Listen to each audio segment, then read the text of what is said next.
तुम पसंद आए ये इत्तेफाक था, तुम ही पसंद रहे ये इश्क। यही मेरी उपलब्धि रही है कि अपने शर्तों पे काम किया।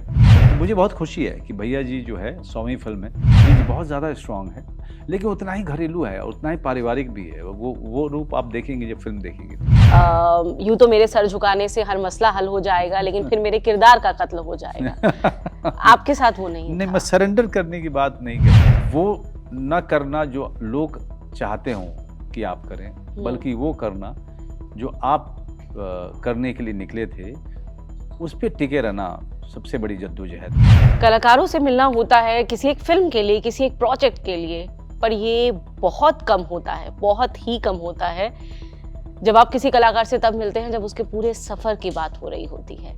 क्योंकि एक फिल्म से 100वीं फिल्म तक का जो सफर है, इस बीच अनुभव हैं, इस बीच यादें हैं, इस बीच कुछ हकीकत है, इस बीच कुछ फसाने हैं, ये सब लेकर के एक शख्स पहुंचता है मुंबई और इसे मुकम्मल करके दिखाता है।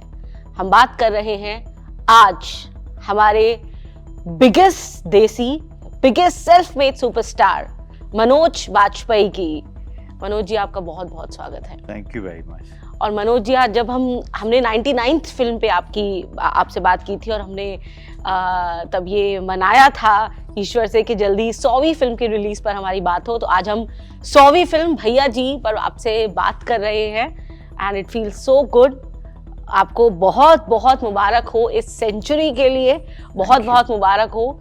मतलब बहुत कम लोग हैं जो इस शतक को इस तरीके से पूरा करते हैं, सेलिब्रेट करते हैं और उनके फैंस एंजॉय करते हैं। और आपके लिए मुझे लगता है कि आपके फैंस के लिए एक 2 लाइन ये है, तुम पसंद आए ये इत्तेफाक था, तुम ही पसंद रहे ये इश्क था।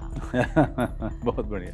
तो भैया जी 100वीं फिल्म जी, लंबा सफर, how does it feel Manoj ji? It feels like a dream, एक सपने की तरह, क्योंकि जिस तरह का सफ़र रहा है वो आसान नहीं रहा है। कितनी बार लोग कहते हैं कि I would like to be in your shoes, मैं हमें कहता हूँ ये तुम दुआ नहीं करो कि तुम मेरा जूता पहनो कभी, क्योंकि भगवान न करे कि तुमको इतनी ज़्यादा कष्ट और कठिनाइयों का सामना करना पड़े, इस तरह की बहुत कम ऊंचाई और बहुत ज़्यादातर पाताल लोक में जाना पड़े और फिर वहाँ से उठना पड़े।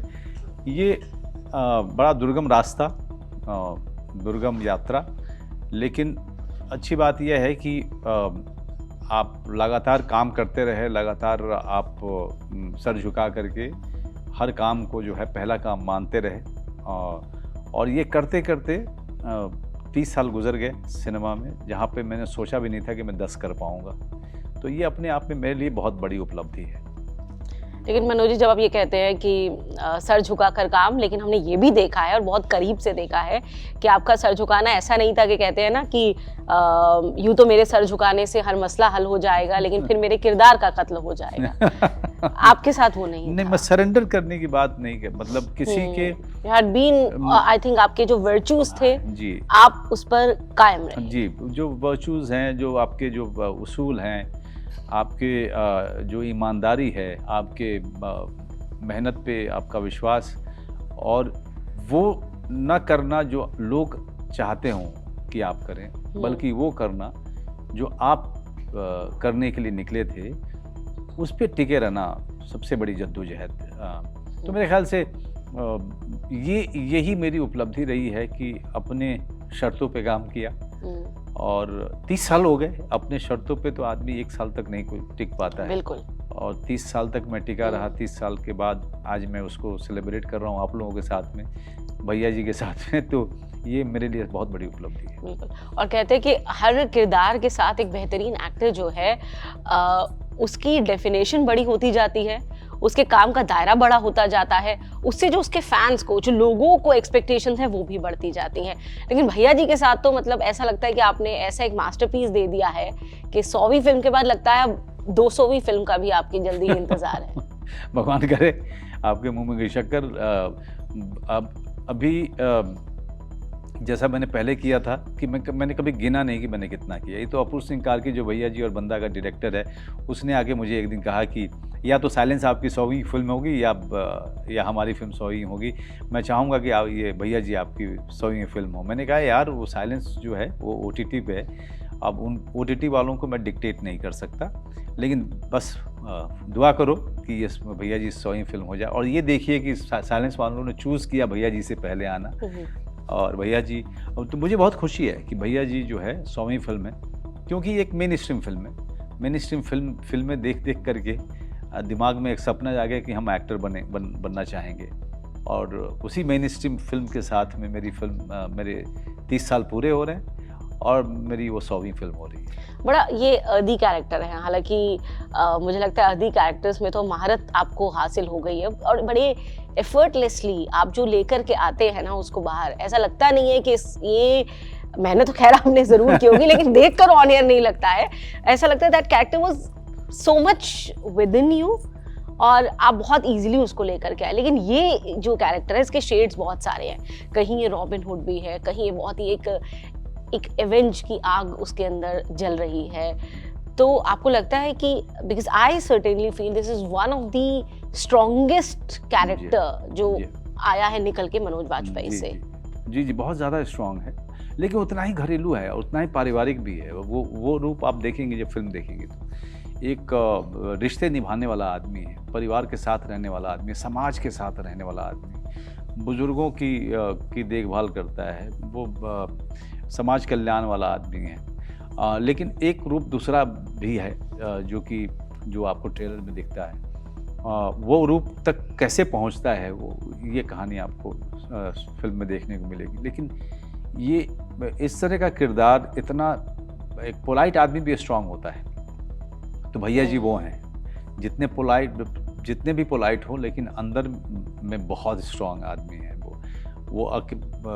वो लोगों की आर्मी में विश्वास नहीं करते हैं, वो खुद की आर्मी में विश्वास रखते हैं। तो भैया जी जैसे लोग आपको गांव देहात में बहुत मिलते हैं, और मैंने बहुतों को देखा है इस तरह के लोग जो बड़े ही जेंटलमैन हैं, लेकिन समय पड़ने पर वो पूरी आर्मी के समान है। तो इसको निभाने में इसलिए अच्छा लगा क्योंकि इस तरह के किरदार मैंने आसपास बड़े होते हुए देखा है।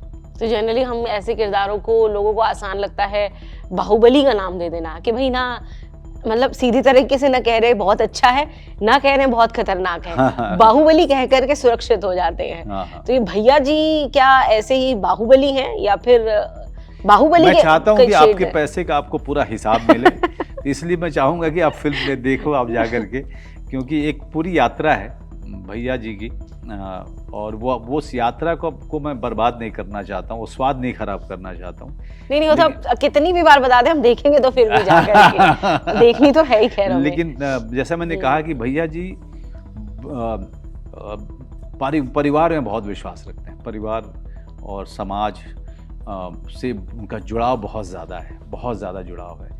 और वो कोई सी बाहुबली वगैरह हैं, ऐसी फिल्म में आपको शुरू के 20 मिनट आपको दिखेगा नहीं। एक घरेलू इंसान, एक पारिवारिक इंसान, एक बड़ा भाई, एक सौतेला बेटा, वो सब कुछ दिखेगा जो कि परिवार को लेकर के बहुत ज़्यादा सेंसिटिव है, वो व्यक्ति दिखेगा। वहाँ पर मेरे अपने जो गांव की जो परवरिश है, जब इस तरह के किरदार आदमी निभाता है तो वो सब काम आते हैं, क्योंकि आपने देखा है उन सब चीज़ों को। आप जॉइंट फैमिली में आप पैदा हुए हो, आपकी परवरिश जो जॉइंट फैमिली में हुई है, जहाँ पे चाचा भी बाप के समान होता है, चाची माँ के समान होती है, चचेरा भाई आपका अपने सगे भाई की तरह से होता है। तो इस तरह की चीज़ें देखेंगी आप इस फिल्म में। बिल्कुल, तो वो वैल्यूज़ आप हमेशा लेकर के चले, और बहुत हद तक आपने उसे कैरी इसलिए किया क्योंकि हमने कभी नहीं देखा मनोज बाजपेयी को किसी ऐसे विवादों में पड़ते हुए, सेंसेशनलिज्म के लिए, अननेसेसरी अनवांटेड पॉपुलैरिटी के लिए जो जनरली लोग सीख करते हैं। तो उसकी एक बड़ी वजह ये रही आपकी रूट्स जी, आप जहाँ से आए, the kind of struggle which you have defined for yourself. हाँ बिल्कुल, क्योंकि कितनी बार मुझे ऐसे मौके आए कि जहाँ पर किसी अवार्ड फंक्शन में जाना है, और मुझे कहा गया कि वो मेरे लोग, मेरी टीम कहती है कि भाई आप जाएंगे तो वो ये वाला अवार्ड आपको दे देंगे। मैं उस जगह कहता हूँ मैं नहीं जाऊँगा फिर, क्योंकि मैं उस अवार्ड को देख कैसे पाऊँगा, रोज़ की रोज़ मैं कैसे देख पाऊँगा, और मुझे लगेगा कि यार ये अवार्ड मुझे इसलिए दिया गया था क्योंकि मैं गया था वहाँ। तो अगर मेरे काम के लिए, जो काम मैं करता हूँ उसके लिए मुझे शोहरत मिले तो ठीक है, या मुझे पुरस्कार मिले, सम्मान मिले तो ठीक है। अगर मुझे सिफ़ारिश करके कोई चीज़ लेनी है तो इससे अच्छा है कि वो मेरे पास ना ही आए, क्योंकि वो फिर भाई हर दिन के अपमान के हर दिन मुझे वो अपमान झेलना पड़ेगा। जब मैं उसको देखूंगा अपने कमरे में, अपने घर में, तो हमेशा दिल में आएगा कि ये मेरी मेहनत से नहीं आया था, ये मेरी सिफारिश से आया था, ये मेरे जुगाड़ से आया था। तो या उस तरह के फ़लसफ़ा लेके मैं हमेशा चला हूँ, और अभी भी वो चीज़ मेरे साथ है। भैया जी का एक अपना तरीका है बदला लेने का, रिवेंज लेने का, जो उनको नहीं ठीक लगा। मनोज वाजपेयी के टेम्परामेंट में हालांकि हमने कभी बहुत ऐसा एक्सट्रीमिज्म नहीं देखा, लेकिन कुछ तो चीज़ें हैं जो एक इंसान को थोड़ा सा उसकी सेट लाइफ में खलल डालती है, फिर उसको लगता है कि नहीं ऐसा नहीं होना चाहिए था। तो उसका अपना एक तरीका होता है रिवेंज का, थोड़ा बहुत रिवेंज सबके अंदर रहता है चीजों को लेकर। कभी नहीं किसी चीज को लेकर नहीं, मैं तो मेरे अंदर में ना विंडिक्टिवनेस या रिवेंज हो गया। नहीं, मंक नहीं, मैं गुस्सा बहुत आता रहा है। हाँ, ऐसा नहीं हूँ कि मंक आदमी हूँ, लेकिन बदले की भावना मेरे अंदर में बिल्कुल नहीं है। और मैं शायद बात नहीं करूं किसी से, जो अगर अपमान करे तो शायद मैं बात नहीं करूं, शायद मैं उसके साथ काम नहीं करूं, लेकिन वही आदमी अगर आ करके माफ़ी मांग ले तो मैं माफ़ भी कर देता हूं। तो इसको मैं रिवेंज नहीं कहता हूं। अगर आपको कहीं से अपमान मिलेगा तो आप उस जगह पे क्यों रहना चाहोगे, या उस व्यक्ति के इर्द गिर्द कहाँ क्यों रहना चाहोगे? मैं बोलना ही बात ही करना बंद कर देता हूँ, मैं डिस्टेंस कर लूँगा। लेकिन रिवेंज ये बहुत भारी वर्ड है। इमोशंस का आदान प्रदान हो गया कि नहीं ठीक लगा तो इस तरीके से आपने रिएक्ट कर दिया। ये है 100 फिल्मों का सफर बहुत लंबा होता है, बहुत कम लोग इसको अचीव कर पाते हैं। क्यों? Quality of cinema, quality of work की। वैसे तो कोई गिना देगा कि भाई हमने 150 फिल्में भी की, 250 फिल्में की, लेकिन 100 फिल्मों में तकरीबन हर किरदार, फिर चाहे वो पहले किया हुआ वो किरदार हो जिसमें मनोज वाजपेयी 1 या 2 मिनट के लिए दिखे थे, से लेकर के आज भैया जी तक, हर किरदार किसी ना किसी तरीके से जज्ब कर लेना लोगों का अचीवमेंट ये होती है। सबसे हाई फेस और लो फेस इस दौरान कौन सा रहा? सबसे हाई फेस तो वही था मेरा, बीकू मात्रे का सत्याग्रह, क्योंकि अचानक से ओवरनाइट सब चीज़ें हुई, मैं भौचक्का रह गया कि ये क्या होगा। सबसे लो फेस था मेरा 2004-5 से जो शुरू हुआ था, 2003 से काफ़ी लंबा चला था, 2009 तक चला था वो, 2010 तक। तो वो 6-7 साल का पीरियड सबसे ज़्यादा। कोई वजह उसकी आपको नहीं, मतलब फिल्में नहीं चल रही थी तो काम मिलना बंद हो गया था। ये तो कभी भी हो सकता है, लेकिन तब आपको क्या लगा कि स्पेसिफिकली शायद कुछ लोग जिनकी तरफ आपको लगता था they will be comparatively supportive, वो वैसा नहीं था क्या? नहीं, समथिंग डिफरेंट, कोई सपोर्टिव वगैरह तो नहीं। मुंबई जैसे शहर में लास्ट थिंग आप सोच सकते हो कि कोई भी आपका सपोर्टिव होगा, because everybody is struggling, everybody is fighting their own battle. So मेरा ये अंदर में ये नहीं था कि लोग मेरे पास काम नहीं हो तो सपोर्ट करेंगे, ऐसा कुछ नहीं। आपको अपना रास्ता खुद ही बनाना पड़ता है, आपको अपना रास्ता खुद ही ढूंढना पड़ता है। फेलियर को आप कैसे डील करते हैं, I think that makes the person that you are. तो फेलियर को लेकर के मेरा बड़ा हमेशा से अलग ही रहा है कि failure is the time when you should be working on yourself and wait for the next opportunity. So what was that one thing which was there in your head, because it was a long period, और generally हमने देखा है लोग कुछ महीनों में टूट जाते हैं, डिप्रेशन में चले जाते हैं, अलग अलग उनके अंदर। डिप्रेशन वगैरह नहीं होता। हाँ। मैं अगर लो फील भी करता हूँ तो मैं शायद 6-7 घंटे के लिए फील कर लूँगा लो, उसके बाद वो मेरे पर्सनालिटी में नहीं रहा है कि मैं इतने देर तक अपने आप पे जो है तरस खाऊं। मैं फिर लड़ाई के लिए निकलने वाला आदमी हूं। मैं फिर डायरेक्टर्स का नंबर उठा करके उनको फ़ोन करना, उनसे काम मांगना, ये मेरे फितरत में है। वो आज भी है, चाहे वो काम होता है चाहे नहीं होता है, फितरत में है कि आप लड़ाई लगातार लड़ते रहिए, लगातार आप लगे रहिए और रास्ता बनाते रहिए, उस जिस परिस्थिति में है उससे निकलने की कोशिश करते रहिए। तो वो उस फितरत वाला आदमी हूँ मैं। ये सब वो सब नहीं होता है कि लोग सपोर्टिव होंगे, ये सब मतलब मैं लोगों की तरफ नहीं देखता हूँ कि वो मुझे निकालेंगे। अगर आप में खुद निकलने की क्षमता है तो शायद 2 लोग और आ जाएं, अगर खुद निकलने की क्षमता नहीं तो फिर कोई नहीं आएगा। इंडस्ट्री के बहुत अलग लोगों में से हैं मनोज वाजपेयी, इसलिए क्योंकि कहते हैं कि वो किसी इनसाइड बॉलीवुड की जो इनसाइड पॉलिटिक्स होती है उसका हिस्सा नहीं बनते हैं, कभी किसी गैंग का हिस्सा नहीं बनते हैं, कभी किसी सो कॉल्ड टीम का हिस्सा नहीं बनते हैं। तो लंबे टाइम तक आपको इसका कहीं फायदा लगा कि नुकसान लगा? ना फायदा ना नुकसान, क्योंकि मैं हमेशा जो है, मैं कहता हूँ कि मैं जो इंडस्ट्री, जिसको आप इंडस्ट्री कहते हैं, मैं उसके बाहर रह के अभी तक काम किया है मैंने।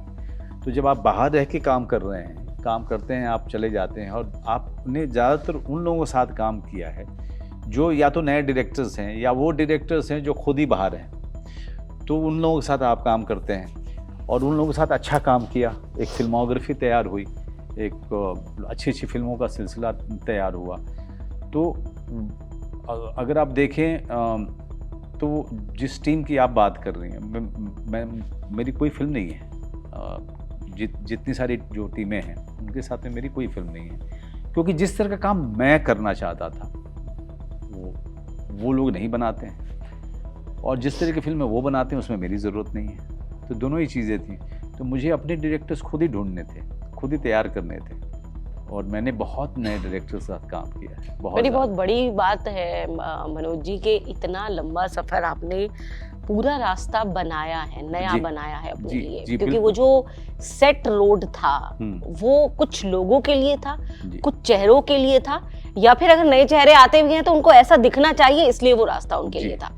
तो आपने वो पूरा रास्ता अपना नया बनाया अभी तक यस, दैट्स उसमें ऊपर वाले का I keep thanking God, you know, for showing me the way and keep blessing me. उतना स्ट्रेंथ दिया भगवान ने, उतनी समझ दी कि आपको जो है जो काम करना है उसके लिए आपको अलग रास्ता खुद ही तैयार करना पड़ेगा, अपने लोग खुद ही ढूंढने होंगे, अपने डायरेक्टर्स और स्क्रिप्ट आपको ढूंढने होंगे, और उसी की जद्दोजहद चलती रही। और अभी भी जो है, अब हमने प्रोडक्शन कंपनी शुरू की है, तो जैसे भैया जी हम इसमें पार्ट हैं एज ए प्रोडक्शन।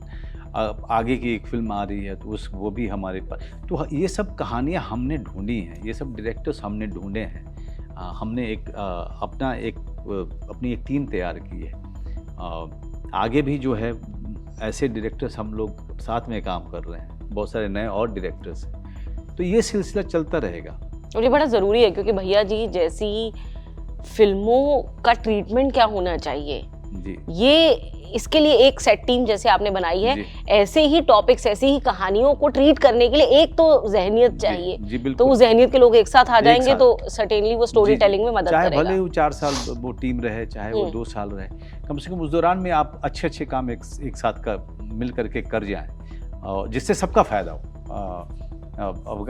भैया जी या बंदा या फिर गुलमोहर या जोरम या फिर किलर सूप, ये सब वो सारे डायरेक्टर्स हैं जिनके साथ में मैं इनमें से कुछ को ढूंढा, कुछ ने मुझे ढूंढा। जैसे अभिषेक चौबे मेरे बड़े पसंदीदा डायरेक्टर हैं, तो हमने जब एक साथ काम किया तो फिर हम टीम बना के चले। उसी तरह से राहुल चिटेला गुलमोहर के, वो उनके साथ काम किया तो हम टीम बना के चल रहे हैं। फिर अपूर्व सिंह कार्की बंदा किया तो हम टीम बना के चल रहे हैं। तो एक तरीके के सोच वाले, एक तरह के पैशन वाले लोग मिल करके अच्छा काम करें और बढ़िया काम करें, और सब अपने अपने लिए रास्ते बनाएं, और सब एक दूसरे को सहारा दें। अगर वो बाहर भी जाके काम कर रहे हैं तो उनको शुभकामना दें, और अगर आपकी ज़रूरत है उनकी किसी काम में तो आप आगे बढ़ के मदद भी करें। तो इस तरह की एक दुनिया हमने, छोटी दुनिया बनाई है, और वो चल रही है। बहुत बड़ी दुनिया है। अब फैंस के बीच पहुंचिए तो आपको पता चलेगा क्या है मनोज वाजपेयी उनके लिए। It's more than an artist, more than a person. तो ये बहुत बड़ी बात है, अपना रास्ता बनाना, चलना, इतना लंबा, इतना खूबसूरत सफर तय करना।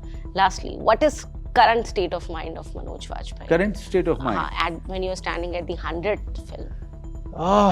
Current state of mind, मेरा करंट स्टेट ऑफ माइंड तो यही है कि ये भगवान करे कि अच्छे से ये प्रमोशन जो है निकल जाए क्योंकि हर दिन जो है, हर दिन एक नए शहर में हूँ और हर दिन कम से कम 20 से 25-30 इंटरव्यूज कर रहा हूँ और इवेंट्स वगैरह अटेंड कर रहा हूँ। तो मैं हमेशा कहता हूँ, अपनी टीम को भी कहता हूँ, यार मुझे ना 7 घंटे की नींद दे दो, बाकी सब ठीक है। 7 आवर्स तो मिल पाती है? अभी देखिए कल नहीं मिली। अच्छा। हाँ, आज आज ये लोग 8 बजे तक कह रहे वो थे। आपके इवेंट मैनेजर अभी तो हाँ में सिल रहे हैं। नहीं, वो हामी वगैरह छोड़ दीजिए। वो 8 बजे तक बोला है इन्होंने। हाँ।